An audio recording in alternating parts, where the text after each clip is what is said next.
Po 10 letech se ve Vyšším Brodě konal blešák. Do prostoru kinokavárny a kinosálu mohli místní přinést, co už se jim nehodilo a co by naopak ještě mohlo udělat radost někomu jinému. Výběr byl pestrý. Od dětských hraček, bot, zakázkově šité šaty, třeba svatební šaty, vybavení do kuchyně, různé nářadí a taky hromadu dětského oblečení. Na vyšebrodském blešáku se sešlo více než 20 prodávajících, kteří po zaplacení zápisného 250 korun využili možnost vystavit své věci. Pravidla byla taková, že vlastně každý prodávající má jeden štendr, jeden stůl a jednu židli a co si vystaví okolo vlastně taky na něm, ale je to na vzájemné domluvě, aby si prodávající nepřekáželi a vlastně dokázali spolu vyjít. Akce skýtala nejen možnost ulovit pěkné kousky za dobrou cenu, ale byla také příležitostí pro setkání místních. Ten přesah, se kterým jsem to vymýšlela, byl ten, že jsem chtěla, aby lidi se přesunuli z online prostoru zase do toho reálného života, aby spolu dokázali vyjít, aby se dokázali domluvit, pokecali spolu, něco vyhandlovali, třeba i něco nakoupili. Blešák má přesah i ekologický. Použité věci, které se někomu již nehodí, se nemusí hned vyhazovat a mohou ještě dobře posloužit. Já třeba z vlastní zkušenosti nesnáším nakupování nových věcí. Většinou jsou to věci z nekvalitního materiálu, které toho moc nevydrží, ale tady, co jsem procházela vlastně prodávající, tak jsou to starší věci, které vypadají dost nadčasově, jsou z kvalitních materiálů a stojí prostě pár korun. A už je nikde prostě nenajdete, jsou jedinečné a je to moc pěkný. V kinokavárně si mohli všichni účastníci akce dát dobrou kávu a malé občerstvení nebo zákusek. Otevřen byl i dětský koutek v případě, že by děti nakupování přestalo bavit. Akci podpořilo město Vyšší Brod. V sobotu 8. února se ve Vyšebrodském kině konal pohádkový ples pro všechny víly, princezny, prince a rytíře. Právě pro ně byl připraven bohatý program.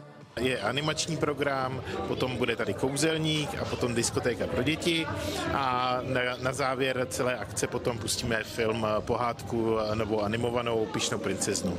Děti si mohly zatancovat přímo na pódiu kina. Mohly se také nechat vyfotit ve fotokoutku. Nechybělo ani malování na obličej. Akci si rodiče s dětmi oblíbili. Myslím si, že to je oblíbená akce, takhle vždycky v tom zimním období se děti můžou sejít a užít si hezké odpoledne spolu.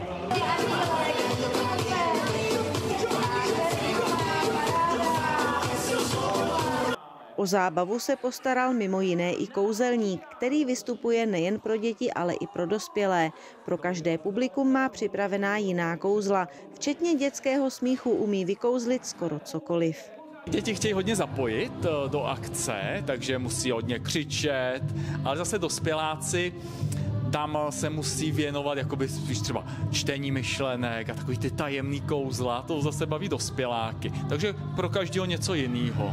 No, je to fajn jak pro děti, tak i pro dospělí. Já třeba budu kouzlit zvířátka teď pro děti, tak víte co, s těma zvířátkama vždycky je nějaká neplecha, tak se tam může něco pokazit, ale mám to tak vymyšlený, že se nic nepokazí. Jak budou děti šikovní, to, co budou chtít vykouzlit, tak to vykouzlíme. Minule chtěli žirafu, takže jsme kouzlili žirafu, ale tam je problém, že potom jsme si ji nemohli vzít domů, tak jsme ji museli dát do zoologické zahrady. Kino ve Vyšším Brodě má pro malé, ale i velké diváky stále co nabídnout. Každé druhé úterý od 17 hodin mohou rodiče s dětmi přijít na promítání pohádky. Po dlouhé době se v sále hotelu Šumava ve Vyšším Brodě opět konal ples sboru dobrovolných hasičů. Příležitosti zúčastnit se této společenské události využilo mnoho místních obyvatel. Organizátoři připravili pro účastníky plesu bohatý program v podobě zábavných soutěží. Ta první je pití piva na ex, ten, kdo vypije nejrychlejší, tak vyhrává. Ta druhá už je prostě hasičského rázu, takže máme vlastně vázání uzlu. Budou vlastně 4 dobrovolníci a budeme prostě ubírat. Ten, kdo vždycky nejrychlejší uváže, tak vlastně vyhrává a postupuje do dalšího kola. A třetí soutěž je oblečení do zásového obleku. Máme v plánu to udělat pro nehasiče, aby to bylo trošku těžší, protože známe toho, hasiči jsou rychlí, že jo, když jdou na výjezd. Každopádně za každou tu soutěž máme sladkou odměnu. Je to vesměs vlastně tady od lidí z Vyššího Brodu jako sponzorský dar. A jsou taky u hasičů, máme vlastně vdolky domácí, máme dort domácí a pak máme tady od Vyšebrodské pekárny máme koblížky. Památka na hasičský ples z fotokoutku nebyla zdaleka jediná věc, kterou si mohli návštěvníci odnést domů. Také na ně čekala bohatá tombola.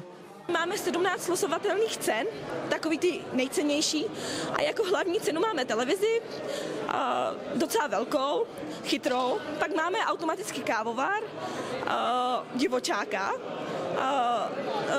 horkovzdušnou fritézu, pak máme auto na víkend, pak tam máme i hasičáky, aby to bylo v tématu, takže tam máme asi 5 hasičáků. Myslím si, že se nám to fakt povedlo. Hudební doprovod zajistila prachatická kapela A je to, která hraje k tanci i poslechu repertoár známých písní. My hrajeme převážně repertoár zhruba tak od 70. 80. let až do současnosti, jak od českých kapel, tak i od světových, ale z těch českých samozřejmě máme tak jako 90% toho repertoáru, tak aby se s námi ty čeští diváci mohli rádi jako zatančit, zaspívat a víceméně jsme moc rádi, že nás sem pozvali, protože, jak jsem slyšel, tak ten ples je tady první po dlouhé době a budeme moc rádi, když tu tradici tady odstartujeme a bude to tady vlastně každoroční záležitost. Kapela zahrála písně od populárních hudebních skupin, jako například Katapult, Olympik nebo Činasky. Zazněly ale i jiné hudební styly. Povinností je zahrát třeba i lidovou hudbu, nějaký polky, valčíky, což prostě bez toho by ples nebyl plesem, ale samozřejmě mám nejradši rockovou hudbu, tam, kde se na bicí můžu vyřádit, já jsem bubeník, takže to je prostě nejkrásnější, když hrajeme nějaké rychlejší věci. Ale dneska jsme i v době, kdy třeba všichni nadávají na Michala Davida, ale když zahrajete Michala Davida, tak skáče celý sál a to je to nejkrásnější. A je úplně jedno, jestli jste v Praze, jestli jste v Budějcích Metropolu, anebo jestli jste ve Vyšším Brodě někde na sále.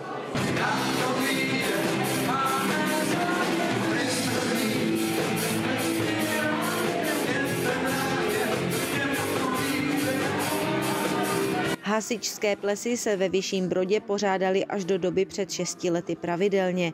Na tuto dobu ráda vzpomíná paní Jiřina Zubrická, která je členkou SDH Vyšší Brod již 52 let. My jsme to už začali s panem, jak byl tenhle Láďa Čižku starý, jo, tak to jsme začali zase po nějakým čase, co byla Šumava zavřená, veď, tady se nedělo nic, tady byly prostě automaty akorát, takže jsme to začali, pak to zase nějaký čas prostě utichlo, no ale je tak jediný ples, co tady je vlastně. To je bída z nouzí. My jsme tady se hádali od soboty, který ples tady, na který půjdeme, protože to bylo hasiči, zdravotníci, šoféři, lesáci. No tady bylo každou sobotu nějaký ples. Pozvání na ples přijali i hasiči z rakouského Bad Leonfeldnu a Waldburgu, kteří s dobrovolnými hasiči z Vyššího Brodu spolupracují. Ja, wir haben uns sehr gefreut auf diesen Ball wieder. War jetzt 6 Jahre. Moc jsme se na tento ples těšili. Teď 6 let nebylo. Očekávání byla velmi vysoká. Rádi spolupracujeme s hasiči z Vyššího Brodu. Potkáváme se a občas pořádáme společná cvičení. Hlavně se ale potkáváme v rámci společných oslav hasičů. O hasičský ples ve Vyšším Brodě byl mimořádný zájem. Lístky byly vyprodané dlouho předem a sál hotelu Šumava se zaplnil do posledního místa. Návštěvníci si užívali skvělou atmosféru, hudbu i tanec a celý večer panovala výborná nálada. V kongresovém sále Vyšebrodského kláštera se ve středu 12. února konala premiéra dokumentárního filmu o významném umělci Felixi Slováčkovi. Film zde také za asistence převora Justina Berky a profesorky Věry Adámkové umělec pokřtil. Myslím si, že to je zdařilé, protože Šumava je nádherná, o tom není pochyby a mistr Slováček je živoucí legenda. Já mám Šumavu velmi ráda, jezdím sem mnoho let, takže i Vyšebrodský klášter znám tedy pravda pouze z vnějšku. Dnes to bylo podruhé, co jsem měla možnost jej navštívit a poprvé tedy s výkladem otce převora, takže to je velký zážitek. My jsme s Felixem rodáci z Moravy, ze Zlínska. On je z Malenovic, u Zlína, já od Kroměříže, ale oba dva jsme si zamilovali Šumavu. Já trošku dřív od roku 1970 a Felixe jsem pozval v únoru 2022 a on tady byl poprvé. Byl unešený z toho a trošku jsme si dali červeného vína u mě na hotelu Kilián a bavili jsme se o tom, jak oslavíme jeho 80. narozeniny.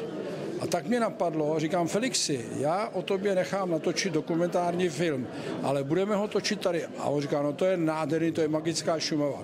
Felix Slováček má Šumavu velmi rád a často se tam vrací nejen, aby koncertoval pro místní publikum, ale aby si také užil krás přírody a zdejších památek. Já jsem poprvé na Šumavu přijel před 2 lety, když jsme začínali točit film. A samozřejmě jsem se tady prošel od Čertových proudů přes Čertovou stěnu, přes Vyšehradský klášter, přes Rožmberský hrad a další prostě, co se dalo vidět, Vítkův Hrádek, co jsem stihl a co jsem si prošel, je to úžasný. Doporučuji všem. Vrátit se na místo natáčení bylo pro Felixe Slováčka příjemným zážitkem. S výsledkem je velmi spokojen. Velice mě potěšilo to, co autoři dali dohromady. Je to nádherná taková vzpomínka vlastně na můj život do současné doby. Tak bude muset být ještě asi druhý díl, aby se to uzavřelo celé to moje kurikulum, víte. Ale protože jsem tam mezi přáteli, mezi muzikanty, zpěváky, kompozitory a každý o mě řekne hezky, tak mě to potěšilo.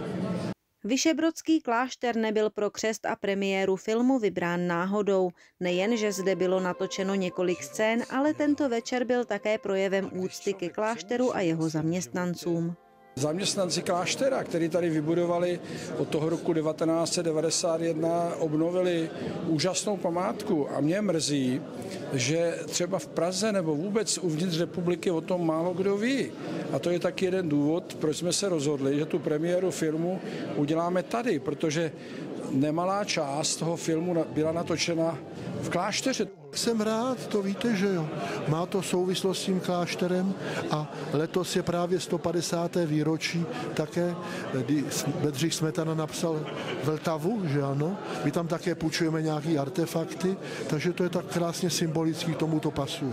V každém případě to ukazuje tu nádheru tady té krajiny, že jo. Ten žalm z Bible říká, Hospodin nám dal podíl přebývat v rozkošném kraji. A to ten film ukazuje, jak ten kraj je rozkošnej a opravdu přitažlivý. Převor Vyšehradského kláštera provedl vzácné hosty, kteří zavítali na filmovou premiéru knihovnou, galerií a kostelem, přičemž ukázal největší skvosty tohoto místa. Film o životě virtuózního klarinetisty by mohl divákům připomenout existenci těchto míst a probudit chuť je vidět na vlastní oči. Postupně si myslíme, že všichni, kdo se budou dívat na film Felix Slováček, Magická Šumava, tak zjistí, že je Vyšehradský klášter a dřív nebo později se sem přijedou podívat. A o to nám taky šlo. Podívat se na premiéru tohoto filmu přišlo mnoho nadšených diváků. Bylo to úžasné, bylo krásné se s panem Slováčkem podívat po našem kraji a poslechnout si jeho historii, jeho života. Já mám hrozně ráda jazz, takže mám ráda jazz v jeho podání, tak to mě jako velmi nadchlo a to jsem ráda si poslechla znovu. Film byl rozhodně zajímavý.